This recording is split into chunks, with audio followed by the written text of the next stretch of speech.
Hi friends, welcome to Kodam talks. నేను మీ బాలు. దీపావళి అంటే చెడును పారదోలి మంచిని అందించేదే ఈ యొక్క దీపావళి యొక్క ప్రత్యేకత. అయితే దీపాలు వెలిగించడము, ఆ యొక్క దీపజ్యోతి యొక్క శక్తి ఎలాంటిదో మనందరికీ తెలుసు.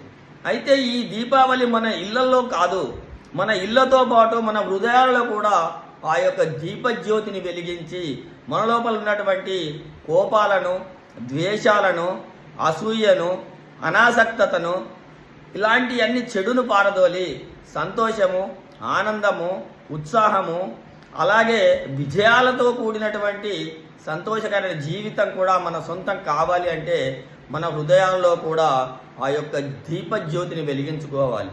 అయితే మీ అందరికీ కూడా సుఖ సంతోషాలతో, ఆనందాలతో మీ కుటుంబాలు వెల్లివిరియాలని నేను మీ అందరికీ కూడా దీపావళి శుభాకాంక్షలు తెలియజేస్తున్నాను.